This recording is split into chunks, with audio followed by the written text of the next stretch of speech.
बंधुओं, ये पूरी लीला सुनिएगा आगे तक, तो मन में ये विचार कीजिएगा, ये स्वयं कृष्ण ही चैतन्य बनकर के आए हैं, बस भाव किशोरी जी का है। जब ठाकुर जी याचना कर रहे थे कि हे श्यामाजू अपना हृदय मुझको दे दीजिए, तब किशोरी जी कहती हैं हंस करके, सह नहीं पाओगे, ये तो मैं थी जो सह गई। ठाकुर जी बोले आप अभी मेरा बल जानते नहीं हो। किशोरी जी बोली मैं सब जानती हूं, मैं फिर भी कह रही हूं, आप गिरिराज जी धारण कर सकते हो, आप कंस वध कर सकते हो, आप कुबलिया पीड़ हाथी को उठा सकते हो, लेकिन आपके प्रेम का विरह आप नहीं सहन कर पाओगे। ठाकुर जी बोले मैं कर लूंगा, एक बार दीजिए तो। आज पहली बार चरण दर्शन हुए हैं, और चरण दर्शन करते इतने व्याकुल हो गए, विह्वल हो गए, दौड़ करके गए, जाकर के चरण चिन्ह अंकित अंक से भरने लगे। कहां है मेरे श्याम, कहां है मेरे मधुसूदन, कहां है मुरलीधर, कहां है, ढूंढने लगे।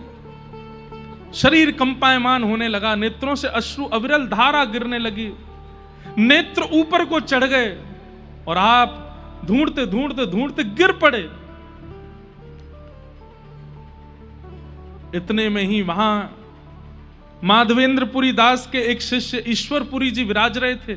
उन्होंने जब देखा कि कुछ कोलाहल हो रहा है, लोग चिल्ला रहे हैं, महाप्रभु जी की स्थिति को कोई देख नहीं पा रहा है, लोग दूर खड़े होकर के देख रहे हैं और सबके नेत्रों से अश्रु, शरीर पूरा लाल पड़ गया है, हड्डियां जो ये इनको जॉइंट्स बोलते हैं, जो जहां पकड़ होती है वहां से हड्डियां अलग हो गई हैं, विरह की चरम स्थिति प्रकट हो गई है।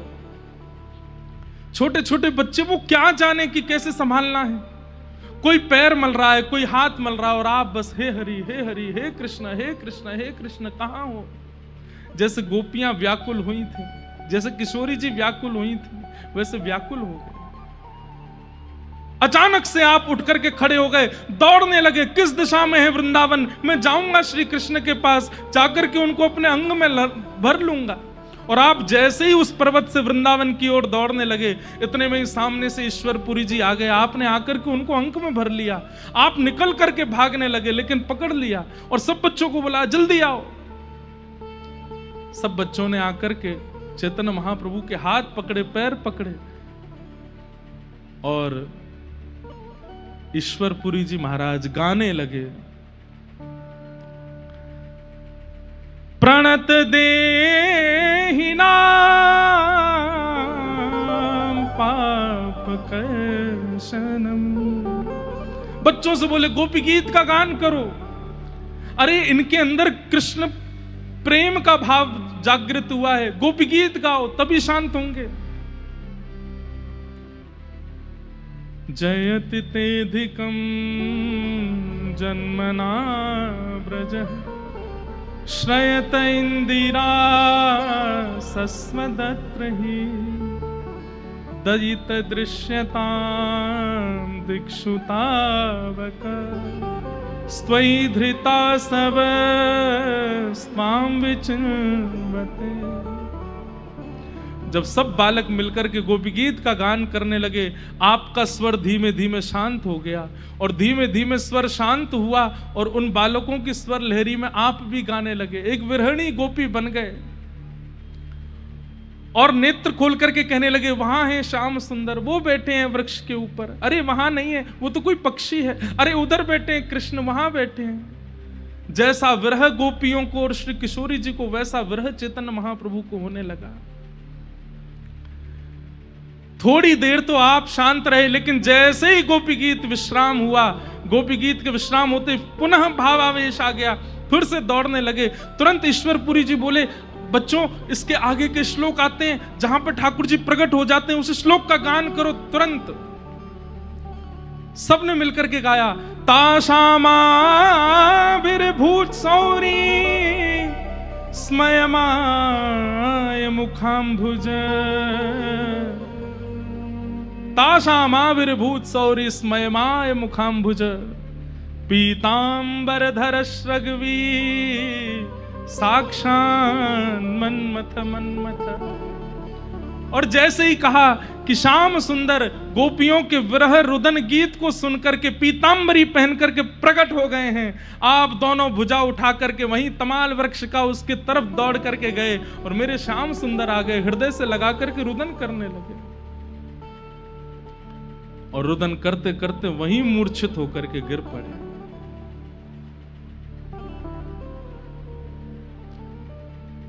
वहां खड़े जितने लोग सब स्तब्ध हैं, कोई समझ नहीं पा रहा है कि ये क्या हुआ है इनको। ये तो पहली बार भावावेश हुआ है केवल चरण चिन्ह देख करके। आज निकुंज में विराजमान किशोरी जी बहुत भावुक हो रहे हैं। मैंने मना किया था कि आप नहीं सह पाएंगे। ईश्वरपुरी जी गए, जाकर के महाप्रभु जी को अपनी गोद में लिटाया। आपको जब थोड़ी देर बाद होश आया, चरण पकड़ लिए, बोले भगवान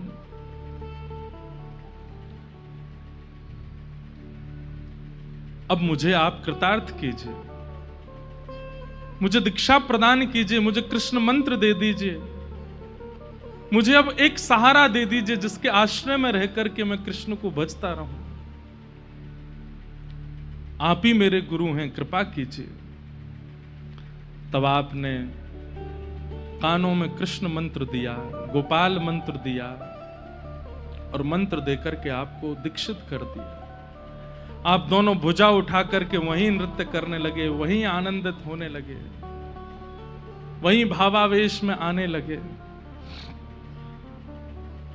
मोहे तो भरोसो है तेरो री किशोरी राधे, मोहे तो भरोसो है तेरो री किशोरी राधे, मोहे तो भरोसो तेरो री किशोरी राधे, मोहे तो भरोसो है तेरो री किशोरी राधे, मोहे तो भरोसो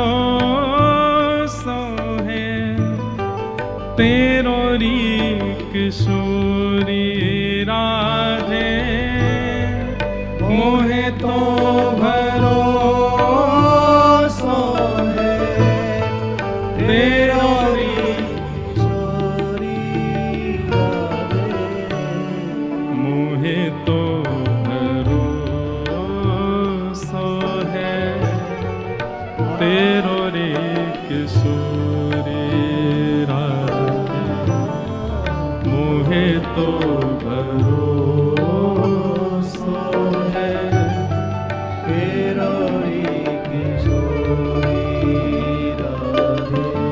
श्री कृष्ण चैतन्य राधा भाव का अनुभव करने आए हैं, गोपियों के भाव का अनुभव करने आए हैं और आज अपने चित्त में विचार कर रहे हैं। एक चरण चिन्ह देख करके ये स्थिति होती थी गोपियों की, ये स्थिति होती थी प्रिया जी की, लेकिन वो कैसे संभालती थी स्वयं को। तो आज जब अपने आप को ऐसे भाव में देखा तो किशोरी जी को याद करके गा रहे हैं। साधनहीन दीन में राधे, साधनहीन दीन में राधे, साधनहीन दीन में राधे,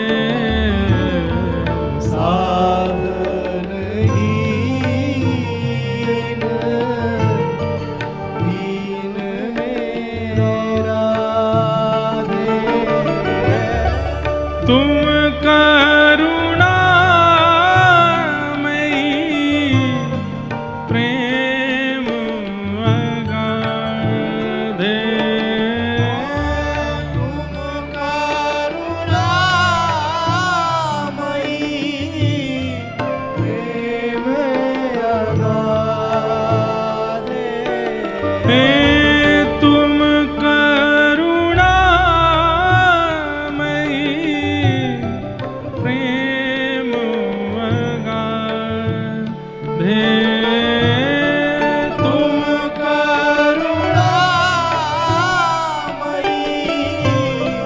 प्रेम अगाधे, मोहे तो भरोसा है तेरो रे किशोरी राधे। मोहे तो भरोसा है तेरो रे किशोरी राधे। भुक्ति मुक्ति ना मागत केवल, भुक्ति मुक्ति ना मागत सब लोग गाइएगा। केवल, भुक्ति मुक्ति ना मागत केवल, भुक्ति मुक्ति ना मागत केवल, अपनो जान संभालो किशोरी राधे। अपनो जान संभालो किशोरी राधे। अपनो जान संभालो किशोरी राधे। अपनो जान संभालो किशोरी राधे। मोहे तो भरोसा है तेरो रे किशोरी राधे। मोहे तो भरोसा है तेरो रे किशोरी तेरो रे किशोरी राधे। तेरो रे ओ तेरो रे किशोरी राधे।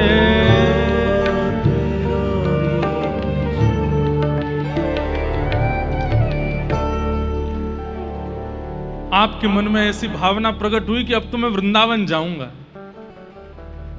लेकिन तभी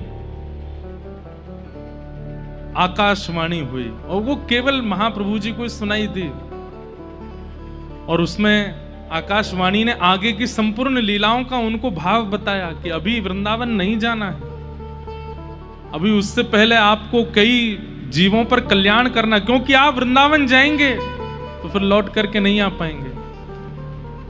आप भगवत तत्व हैं लेकिन आचार्य तत्व में गए हैं, इसलिए जीव कल्याण के लिए अभी आपको बहुत लीलाएं करनी है, कई जीवों का उद्धार करना है, कई प्रेम पिपासुओं के ऊपर आपको अभी अनुग्रह करना है, इसलिए अभी आप वृंदावन नहीं जा सकते।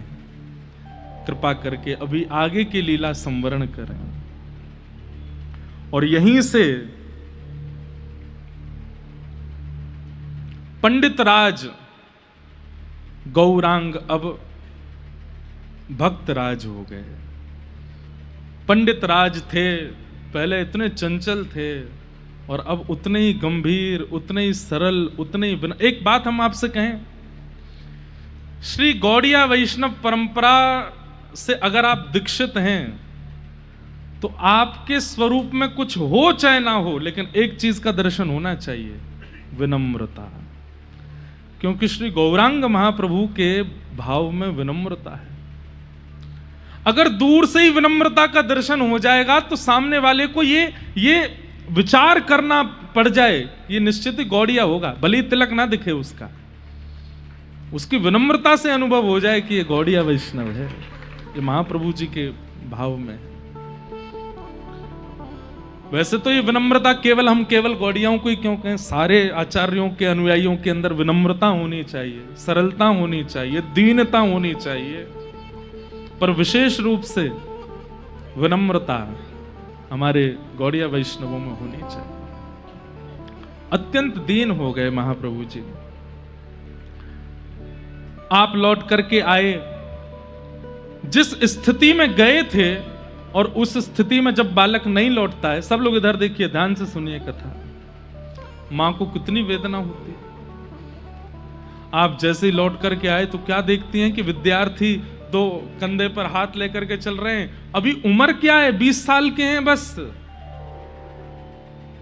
दो विद्यार्थी नीचे से चरण उठाते हुए चल रहे हैं और आप कभी मूर्छित हो जाते हैं, कभी होश में आ जाते हैं, फिर मूर्छित हो जाते हैं, फिर होश में आते हैं, कभी रोने लग जाते हैं, कभी हंसने लग जाते हैं। वाक् गदगदा द्रवते यस्य चित्तम रुदत्य भिक्षणम हसति क्वचिच्च विलज्ज उद्गायत नृत्यते च मदभक्ति युक्तो भुवनम पुनातु। कभी तो आपके शरीर में इतनी ताकत नहीं होती कि आप चल भी नहीं पाते, उठ भी नहीं पाते, और कभी ऐसा आवेश आता है कि सब पीछे दौड़ते हैं और महाप्रभु जी पकड़ में नहीं आते। जिस दिशा में वृंदावन है उस दिशा की ओर दौड़ने लगते। घर लौट करके आए, मां ने जब स्थिति देखी, सच्ची मैया से देखा नहीं गया महाप्रभु जी को, रो रो करके बेहाल हो गई। ये और जो उनके मौसा जी साथ में गए, उनसे बोली, मैंने आपको किस लिए भेजा था, ये क्या करके लाए आप? बोले, मां हमने कुछ नहीं किया है, पता नहीं कोई रोग लगा है, जाने कोई बाधा है, क्या है, पता नहीं क्या हुआ, हमें कुछ नहीं पता है।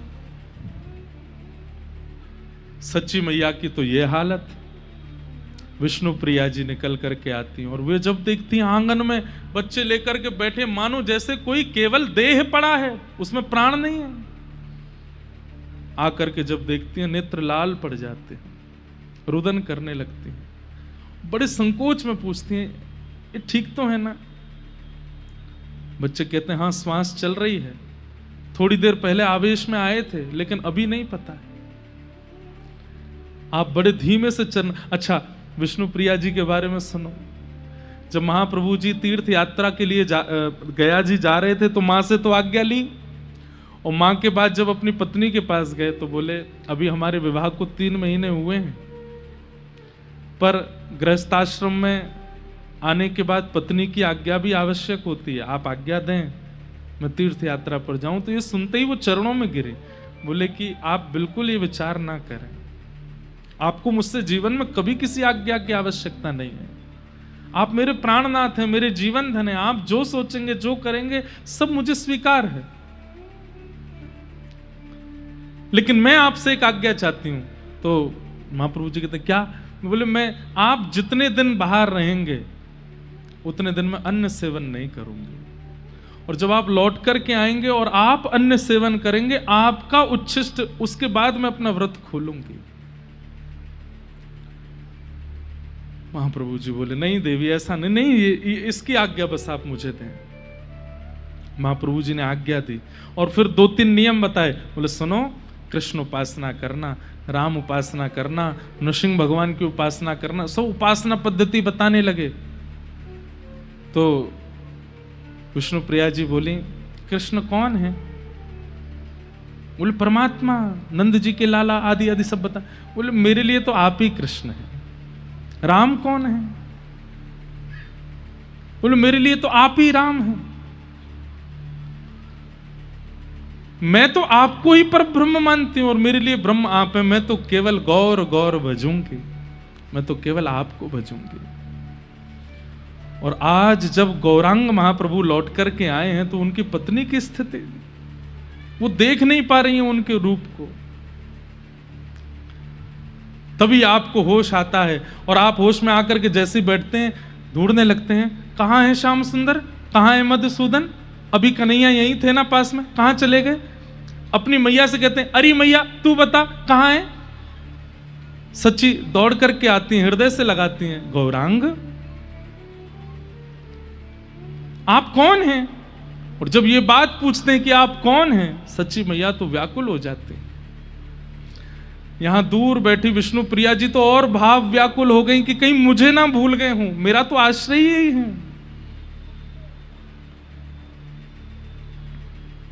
बंधुओं, अत्यंत गंभीर है गौर लीला। आज भी हमारे वृंदावन में अगर कोई गौर चरित्र कहता है या गौर लीला का दर्शन करता है तो वहां पर पहले ही बाहर बोल देते हैं कि आने वाले कृपा कर जब तक लीला पूरी ना हो जाए ना, और लीला प्रारंभ होने के बाद कोई ना आवे, क्योंकि ये लीला लीला नहीं है, ये प्रत्यक्ष है।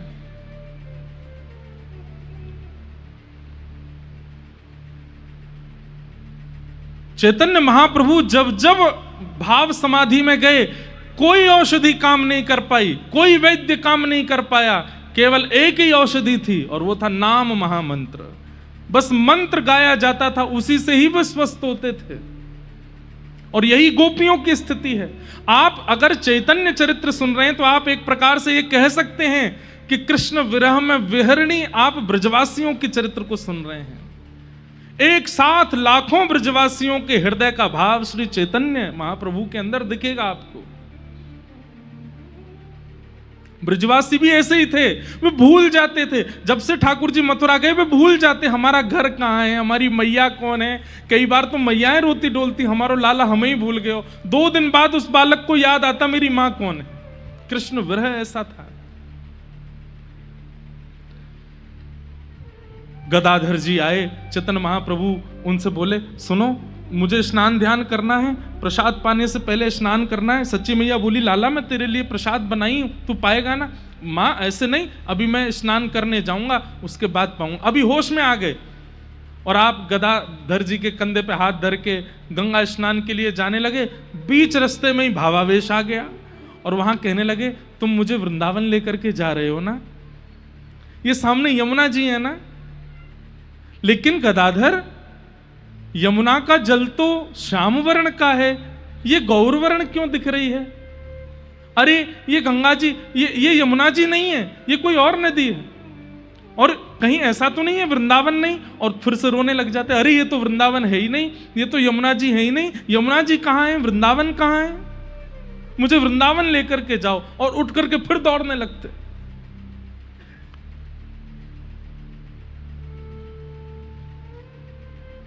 प्रेम की ऐसी अद्भुत पराकाष्ठा। बंधुओं, जिस अवस्था में चैतन्य महाप्रभु अभी हैं, यह अवस्था तक भी आज भी जीव पहुंच सकता है प्रेम की स्थिति में। बस इस अवस्था के बाद की जो अवस्था है, वो अवस्था श्री जगन्नाथ महाप्रभु की है कि शरीर पिघल जाएगा।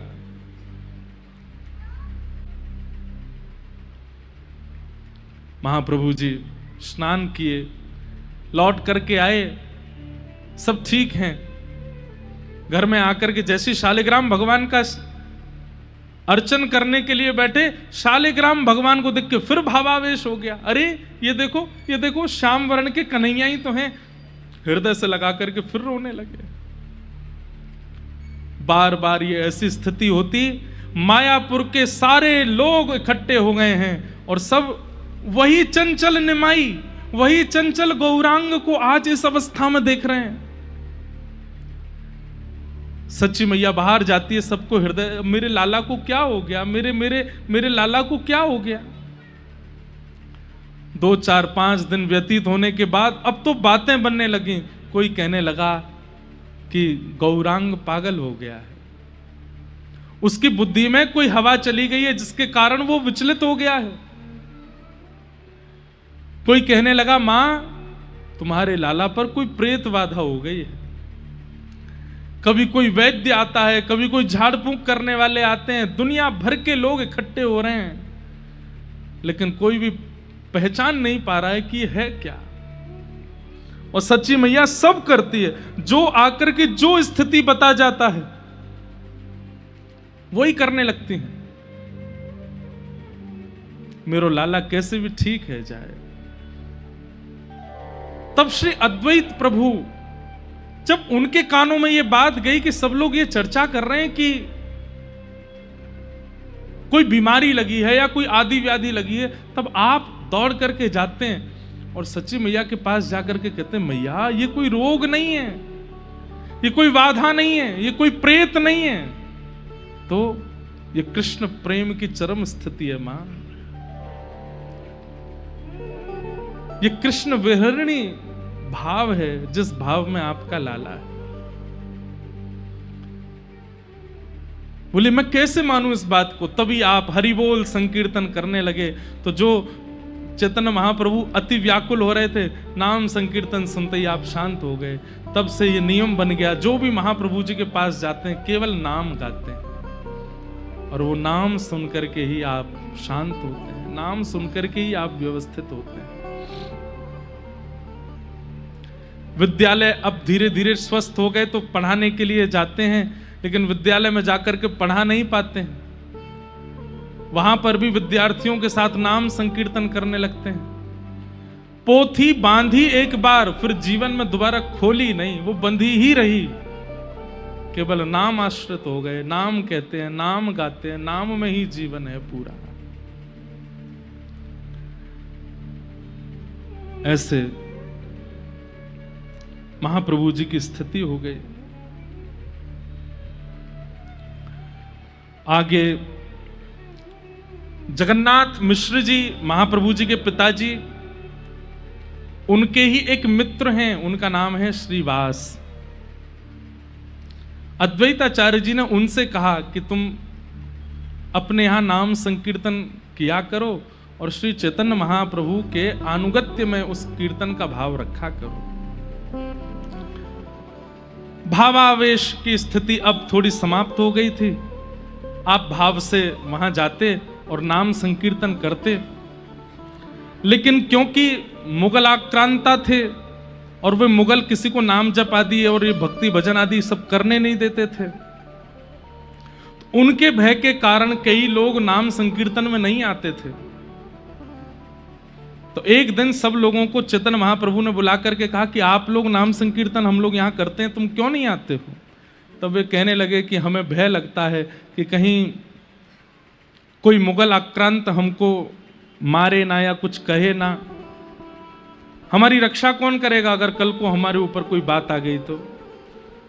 चैतन्य महाप्रभु को लगा मेरे पतले से तन को देख के, मेरे शांत स्वभाव और इस निर्बलता दुर्बलता को देख करके इनके चित्त में कहीं ना कहीं ये भाव तो नहीं कि हमारी रक्षा कौन करेगा।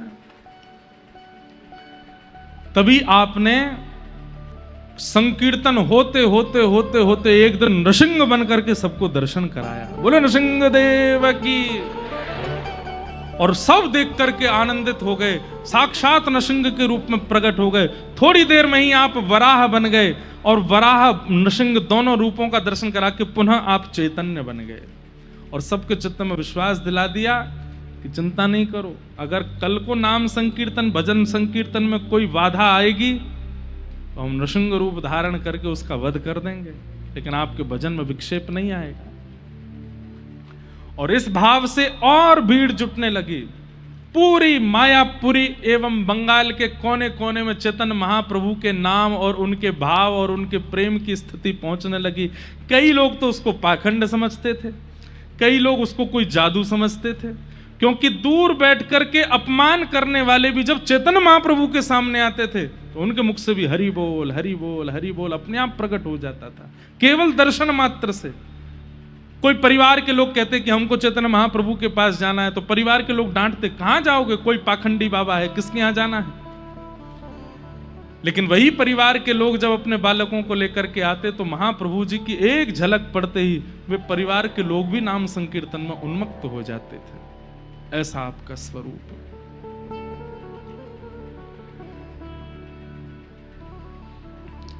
नृसिंह भगवान बन करके, वराह बन करके दर्शन कराए। धीरे धीरे आपकी पूरी जो भजन संकीर्तन आदि कृष्ण प्रेम में उन्मुक्त जितने भी भाव थे सब एकत्रित होने लगे। श्री नित्यानंद जी महाराज, श्री हरिदास ठाकुर जी, श्री पुंडरीक जी, श्री विद्यानिधि जी, श्री सार्वभौम जी, वासुदेव जी, मुकुंद जी, गदाधर जी, अद्वैताचार्य जी, सब धीरे धीरे एकत्रित होने लगे। एक जगह इकट्ठा होकर के सब संकीर्तन करते हैं और सब यहीं से ही कृष्ण भक्ति के प्रचार के प्रवचन महाप्रभु जी से श्रवण करते हैं। एक काजी था जिसका नाम चंद खां था।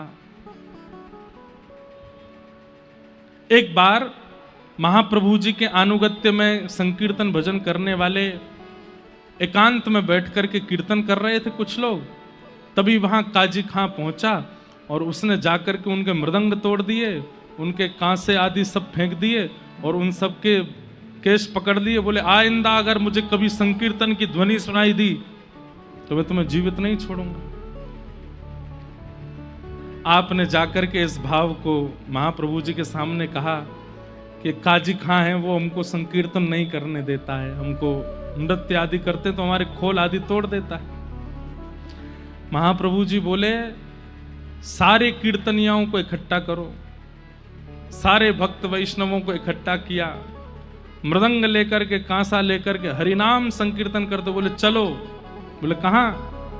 ये काजी खां के द्वार पे जाकर के कीर्तन करेंगे। इतना उन्माद कीर्तन किया कि महाराज पूरे नगर में और कुछ सुनाई नहीं दे रहा है, केवल और केवल हरि बोल हरि बोल हरि बोल। और बीच में नृत्य कर रहे हैं उछल उछल करके श्री चैतन्य महाप्रभु, और उनकी भाव दशा को देख करके सब लोग उन्मत्त होकर के नाच रहे हैं। कुछ लोग डर भी रहे थे, बोले अब काजी खां का घर इतना ही दूर रह गया, आने वाला है, पता नहीं क्या करेगा, रोकेगा, तोड़ेगा, कुछ करेगा। और महाप्रभु जी अभी जानते नहीं है वो कितना खतरनाक है। जैसे ही आप उसके द्वार पर गए, द्वार पर जाकर के गोल गोल घूम करके सब लोग कीर्तन कर रहे थे। बीच में महाप्रभु जी उछल उछल करके नृत्य कर रहे थे कीर्तन, उसके द्वार पे ही खड़े होके। तब भी नहीं आया। तब अंत में जब कीर्तन विश्राम हुआ तब महाप्रभु जी ने कहा कि भाई हाँ सुनो, उसको बुलाओ। कहां है?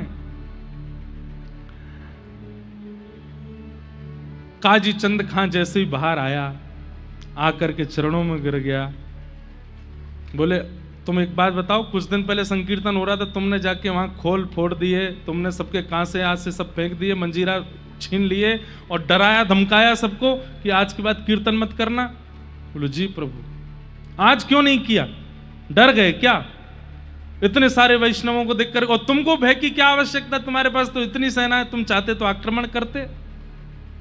आज क्यों नहीं कहा कुछ भी? तो वो काजी बोला, महाराज जिस दिन मैंने संकीर्तन में आकर के मृदंग आदि तोड़ दिए थे, कांसे आदि फेंक दिए थे और वैष्णवों पर, उस दिन रात को सपने में एक शेर आया और उस शेर ने मुझे ऐसे उठा करके अपने जंघा पर रख लिया और अपने नाखून दिखा करके बोला आज के बाद कीर्तन में विघ्न डालेगा। मैंने हाथ जोड़ करके कहा हे शेर देवता। इतने में ही कोई संकीर्तनिया में बोले शेर देवता नहीं, नरसिंह देवता बोल। बोले हाँ वो वही नरसिंह देवता। उनसे मैंने कहा कि आप मुझे मत मारिए। वो मुझे कह करके गए, बोले आज के बाद अगर तूने किसी संकीर्तन में विघ्न डाला तो बस ये नाखून छुए ही थे मेरे पेट से, वो फाड़ देते मुझको। उस दिन से मैंने ये भाव रख लिया कि अब कभी नहीं करूंगा।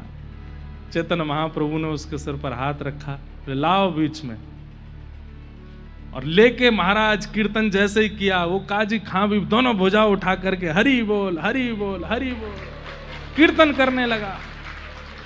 महाप्रभु जी ने उसके हृदय को परिवर्तित कर दिया, नाम संकीर्तन में आनंदित होने लगा। ऐसे कितने वैष्णवों पर कृपा अनुग्रह श्री महाप्रभु जी ने किया। एक बार श्रीवास जिनके घर पर महाप्रभु जी संकीर्तन आदि सब भाव रखते थे, एक बार उनके यहां उन्माद कीर्तन चल रहा था।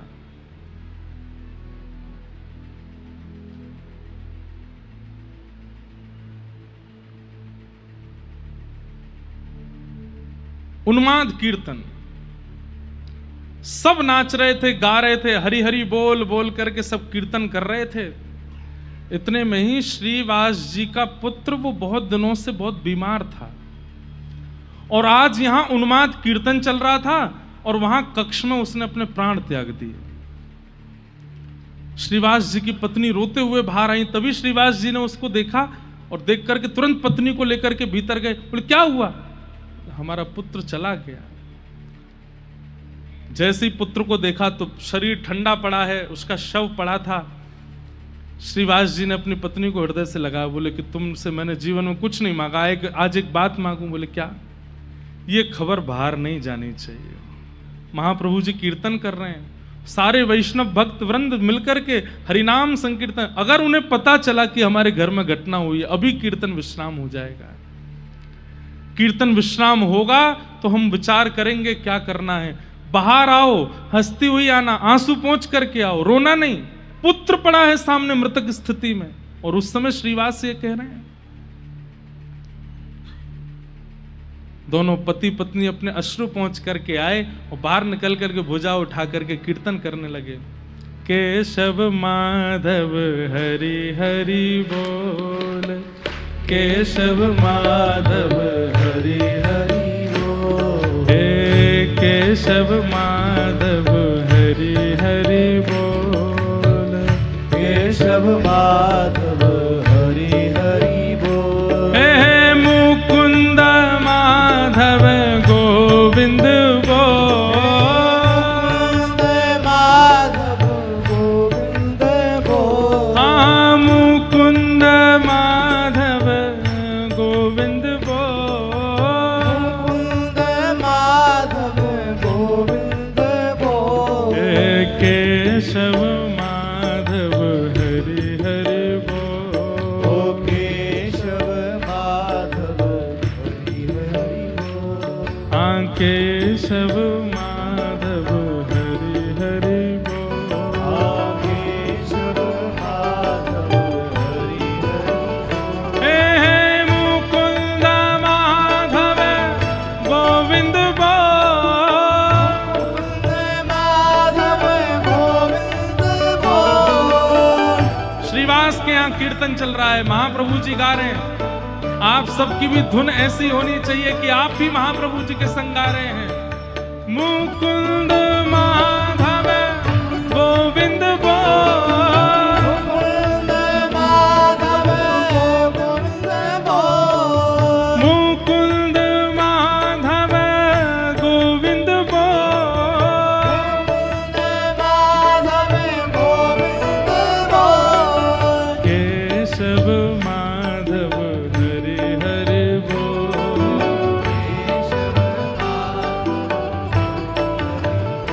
हाँ केशव माधव हरि हरि बोल,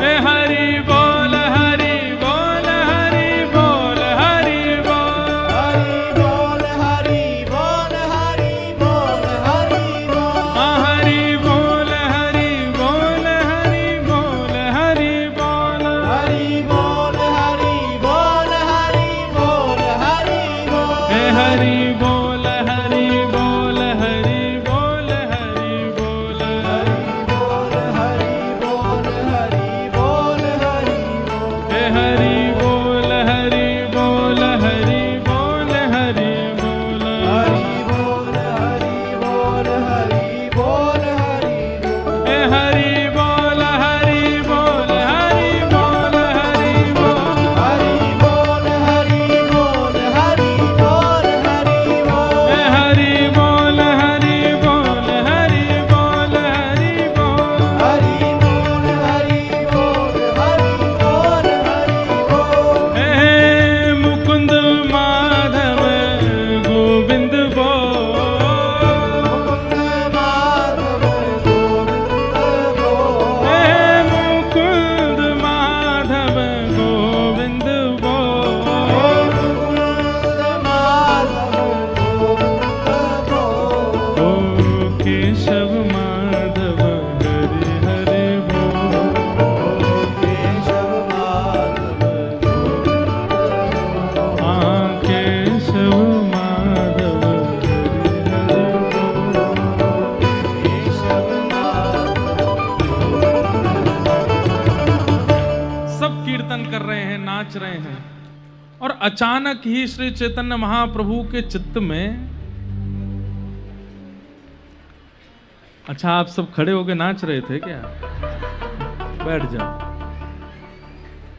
विराजो विराजो विराजो, जल्दी बैठो। कीर्तन करते करते अचानक महाप्रभु जी के भाव में सूक्ष्मता आ गई।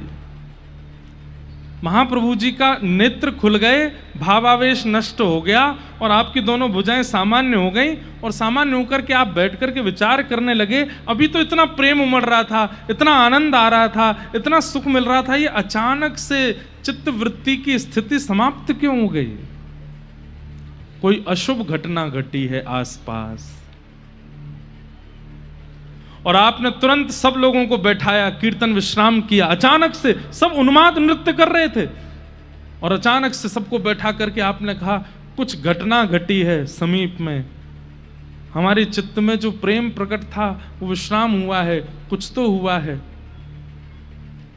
तब श्रीवास अपनी पत्नी से बोले, रोना नहीं, कुछ कहना नहीं, महाप्रभु जी को मत बताना।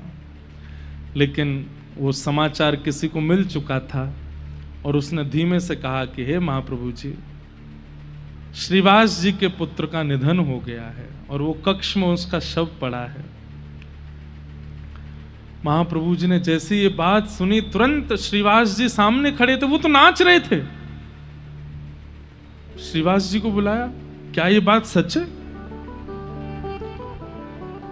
श्रीवास जी चरणों में गिर गए, जी प्रभु।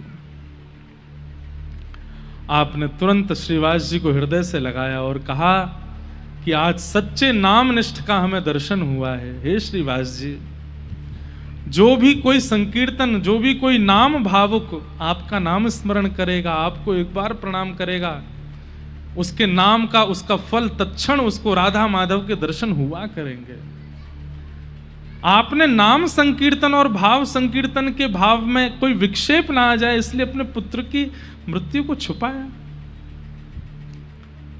उनकी पत्नी अब नहीं रोक पाई, स्वयं को रोने लगी जोर जोर से। महाप्रभु जी ने तुरंत अपने हाथ बढ़ाए और कहा, एक पुत्र गए, दो मिले। कौन?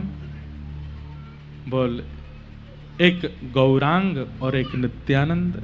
ये दोनों बाप के पुत्र हैं, हम सदा आपके पुत्र के भांति ही रहेंगे, आप बिल्कुल चिंता नहीं करना। आप मुझे पुत्र ही मानना और मेरा भाई नित्यानंद भी आपका पुत्र है, हम दोनों ही आपके पुत्र के भाव से रहेंगे। सब व्याकुल हो गए। महाप्रभु जी ने तुरंत उस बालक की जीवात्मा को वहां प्रकट कर दिया और प्रकट करके, जिस प्रकार भागवत जी में कथा आती है, एक राजा थे, उन राजा के पुत्र मृत्यु पर वो जैसा व्याकुल हुआ, उसके पुत्र की आत्मा प्रकट हुई, ऐसी वहां आत्मा प्रकट करा करके सबको ब्रह्म ज्ञान करा दिया कि कोई किसी का नहीं है।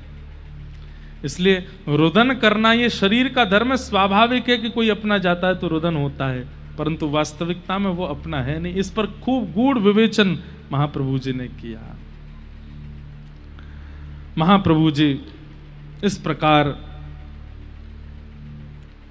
भाव में रहते। आप कृष्ण लीला कराते थे और कृष्ण लीला पूरी, किसी पात्र को कुछ बना देते, किसी को कुछ बनाते, किसी को कुछ बनाते, सबको बताते तुमको ये बोलना है, तुमको ऐसे करना है, तुमको ये करना है, और स्वयं राधा रानी बनते और स्वयं किशोरी जी के भाव से आते और कोई एक कृष्ण बनते, नित्यानंद जी कोई कृष्ण बनाते और स्वयं श्री राधा भाव के साथ में आते और थोड़ी देर लीला करने के बाद वहीं मूर्छित हो जाते, मूर्छा में चले जाते। ऐसी महाप्रभु जी की लीला। अब धीरे से आपके मन में यह भाव आने लगा कि अब संसारी व्यवहार मुझसे निभ नहीं रहे हैं। तब आप अपने घर गए और सची माता और विष्णु प्रिया दोनों से कहा कि अब मैंने एक निर्णय लिया है, आपकी आज्ञा चाहता हूं। अब उन्होंने कहा क्या निर्णय है? बोले अब मुझे सन्यास लेना है। सन्यास नाम सुनते ही मां तो बोली मैं तो पहले ही डरी हुई थी, एक बेटा चला गया, दूसरा भी ना चला जाए। पर महाप्रभु जी बोले इसमें कुछ बुरा नहीं है मां, पर मैं संसार के व्यवहार निभा नहीं पाऊंगा। आप देख रही हैं मेरी स्थिति क्या है, मैं घर में रहते हुए भी नहीं रह पाता हूं, मेरे से नहीं निभ पाते हैं ये भाव। अब मैं सन्यास लेना चाहता हूं, आप आज्ञा दें।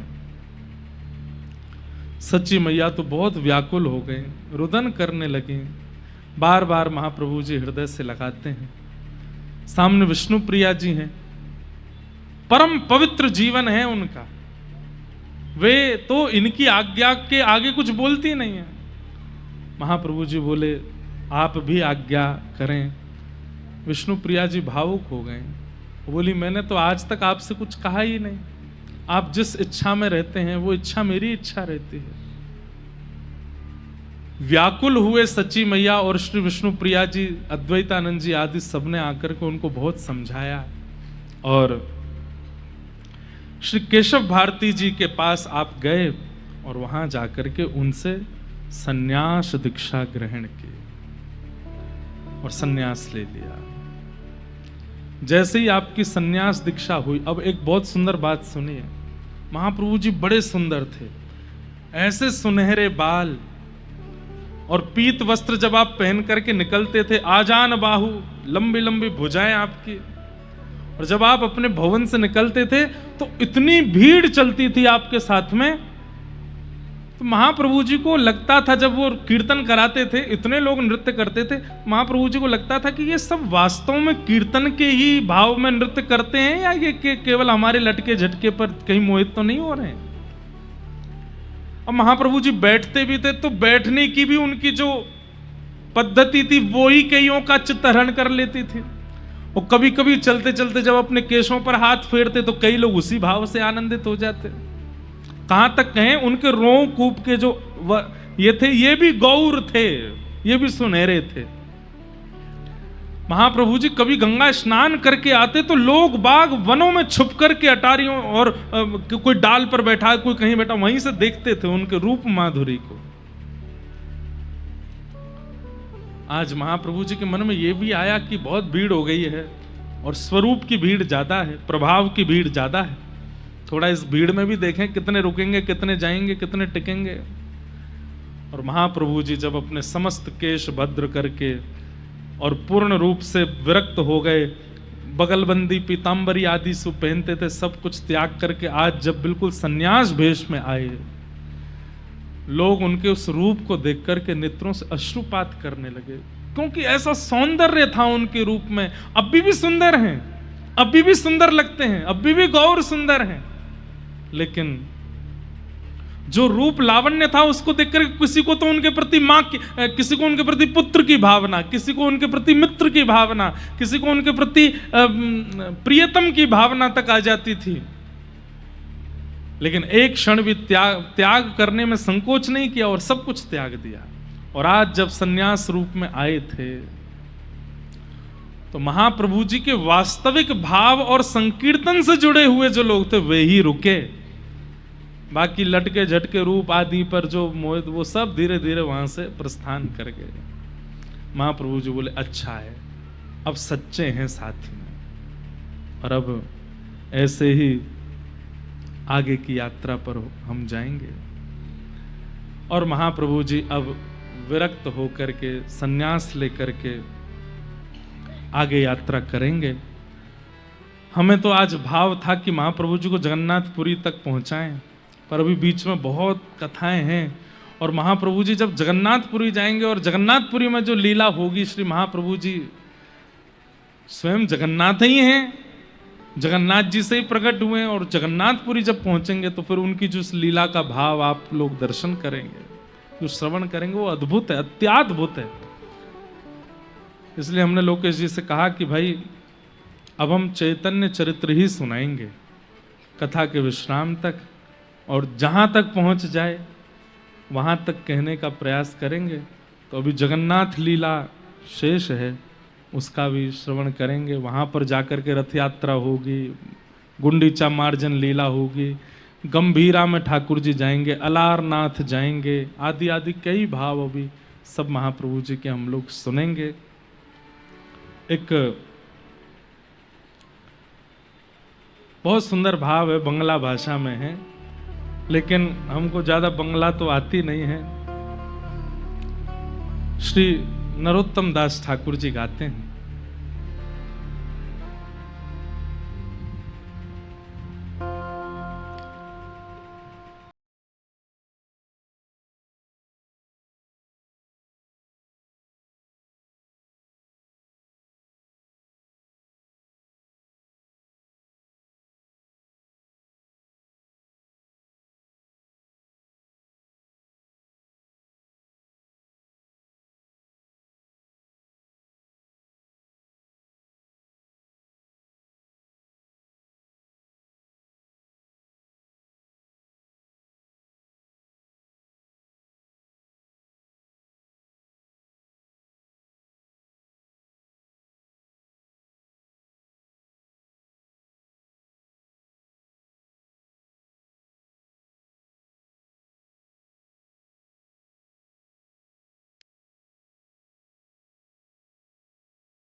श्याम गौर अंगे दिवो चंदन